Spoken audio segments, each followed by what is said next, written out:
आता 17 मेच्या दिवशीपासून अधिक मास चालू होईल, उर्फ पुरुषोत्तम मास किंवा मलमास किंवा धोंड्याचा महिना देखील तुम्ही म्हणू शकता किंवा ज्येष्ठाचा महिना. तर बघा, या महिन्यात आपण जावयाला धोंडे जेवण वगैरे करत असतो, दीपदान करत असतो, अशा बऱ्याच गोष्टी आहेत, बरीच सेवा करत असतो, भक्ती करत असतो.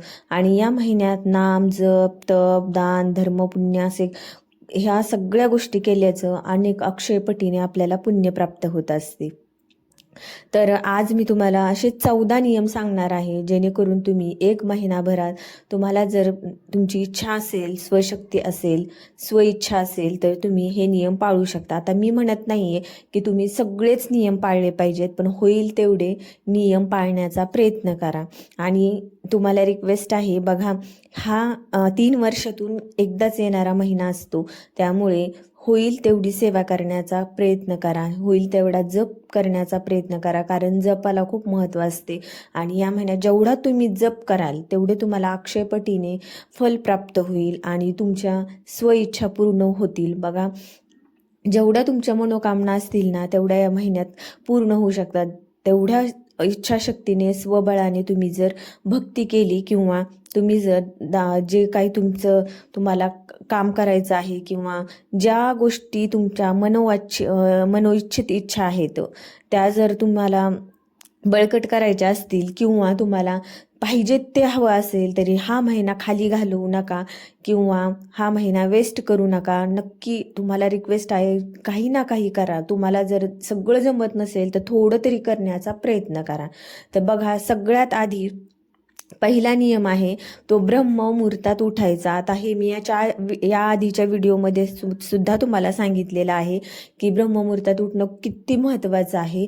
बघा, आपले श्रीकृष्ण भगवान जेव्हा ह्या द्वारका नगरीमध्ये राहत होते द्वापार युगात, तेव्हा ते स्वतः सकाळी लवकर उठायचे आणि सूर्यदेवाला अर्घ्य द्यायचे. आपण तर मनुष्य आहोत, आपण ह्या गोष्टी करू शकतो.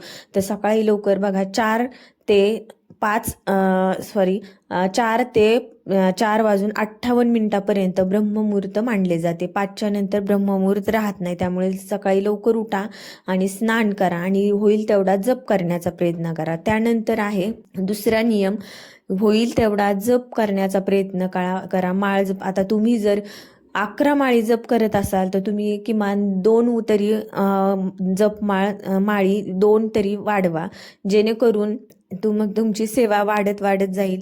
बघा, जपमाळ केल्याचा किंवा नामजप केल्याचा खूप खूप महत्त्व आहे. आता तर सगळ्यांना माहिती होत आहे यूट्यूबमुळे. त्यामुळे जपमाळ करण्याचा, आता आपण ऐकतो पण आपण करत काहीच नाही. जर तुम्ही काहीच करत नसाल तर काहीतरी एक तरी नियम पाळा, जेणेकरून तुमच्या आयुष्यातील सगळ्या तुमच्या मनोवांछित इच्छा असतील त्या पूर्ण होतील. किंवा आता काहींच्या घरी खूप गरिबी असते किंवा खूप भयानक कष्ट असतात, हे कमी होण्यास नक्की मदत होते. आपण जर काहीच करत नाहीत आणि देवाला कोसत राहिलोत, नाही देवाने आमचं कुठे काय चांगले केले आणि मग आम्ही का करत राहायचं, मग हे असंही चांगलंच होत नाही, तसंही चांगलं होत नाही. मग काहीतरी ज्या अध्यात्मात शिरून काहीतरी करून जर काहीतरी मिळत असेल तर काहीच न करण्यापेक्षा काहीतरी केलेलं बरं, असं माझं म्हणणं आहे. तर बघा, तिसरा नियम आहे पुरुषोत्तम मासात, बरं का, पुरुषोत्तम पाठ आपल्याला करायचा आहे. सगळ्यात महत्त्वाचं आहे, श्रीमद भागवत गीतेमधला 15वा अध्याय हा पुरुषोत्तम पाठ म्हणून ओळखला जातो आणि हा श्रीकृष्ण भगवंतांना हा समर्पित असा अध्याय आहे. त्यामुळे हा 15वा अध्याय वाचण्याचा नक्की प्रयत्न करा. तुम्हाला जर होईल तेवढी सेवा करा. आणि पुरुषोत्तम पाठ हा पूर्ण समर्पित असल्यामुळे याचा लाभही तेवढाच आहे.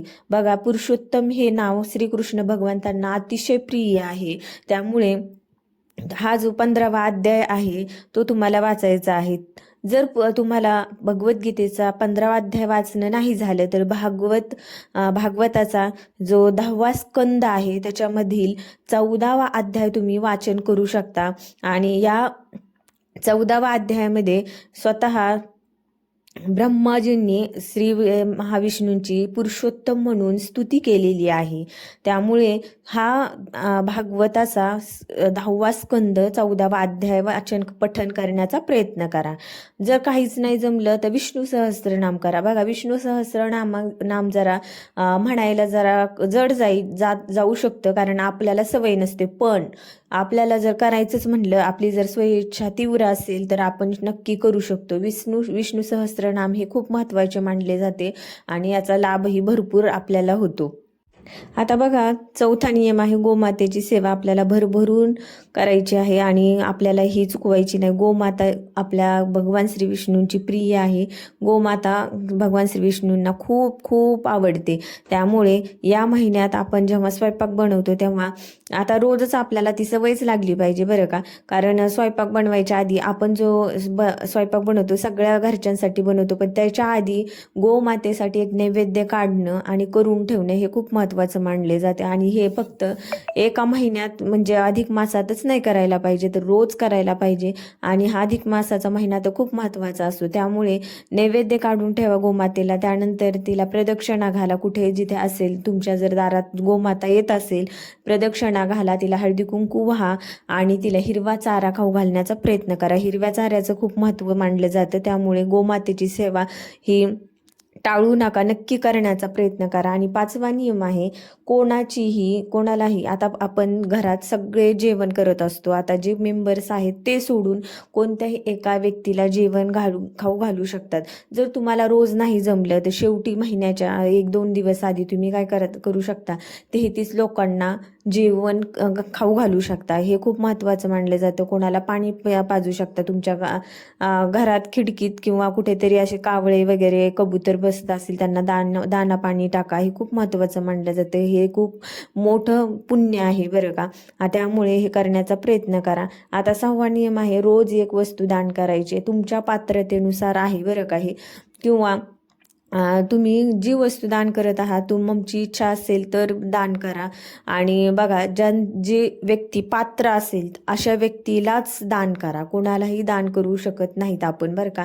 तुम्ही जर एखादा ड्रिंक करणारा किंवा दारू पिणारा व्यक्ती असेल, त्यांनी तुम्हाला जर पैसे मागितले तर तो काय करेल, त्याची दारू पिऊन येईल आणि त्याच्या घरच्यांना त्रास देईल. मग तो दोष त्याला लागत नाही किंवा त्याच्या घरच्यांना लागत नाही, तर तुम्हाला लागतो. त्यामुळे दान हे जो व्यक्ती पात्र असेल अशा व्यक्तीलाच दान करावे.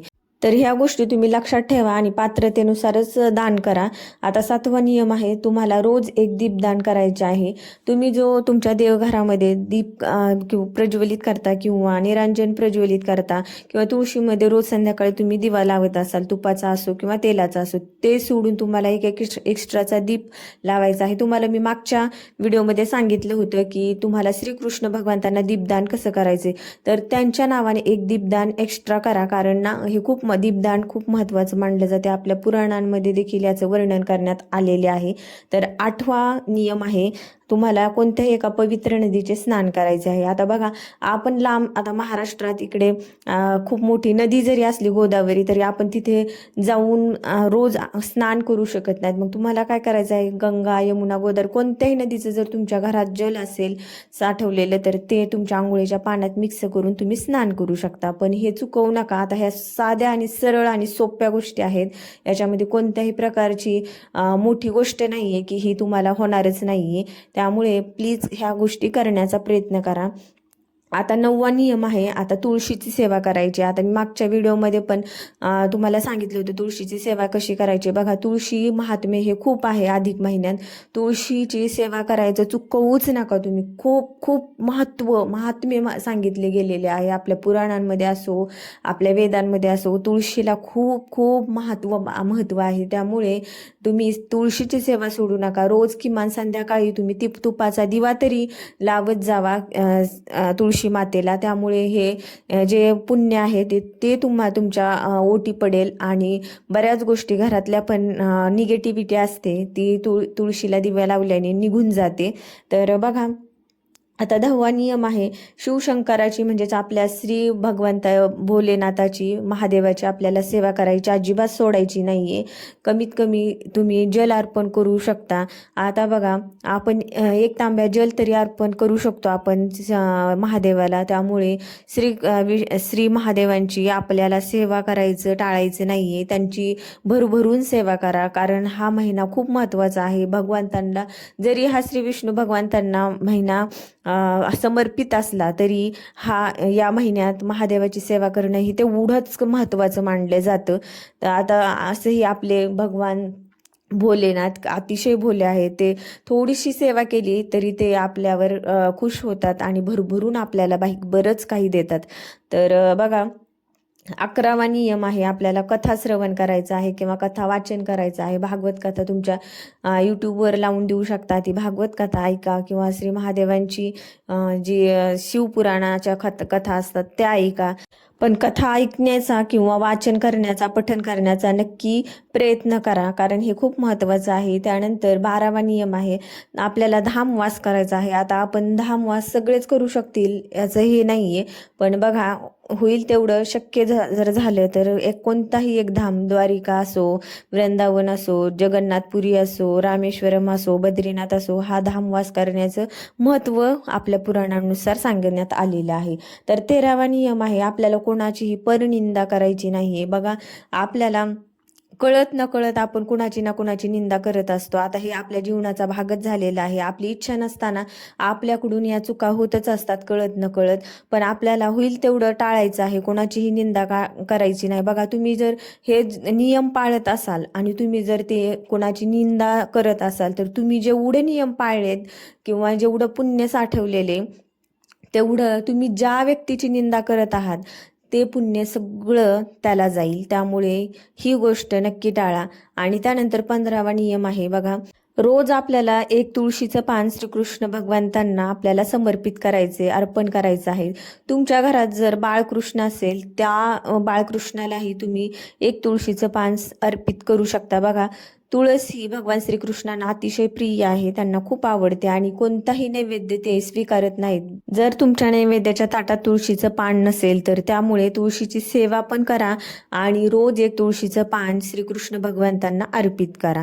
तर हे झाले 14 नियम. तुम्हाला होईल तसं प्लीज करण्याचा प्रयत्न करा, कारण बघा हा एकच महिना असतो आणि तो 3 वर्षातून एकदाच येतो. आणि या महिन्यात ज्या आध्यात्मिक लहरी असतात पृथ्वी तलावर अधिक असतात आणि 33 कोटी देव श्रीकृष्ण भगवंताच्या श्री महाविष्णूंच्या सेवेत भक्तीत रममाण असतात.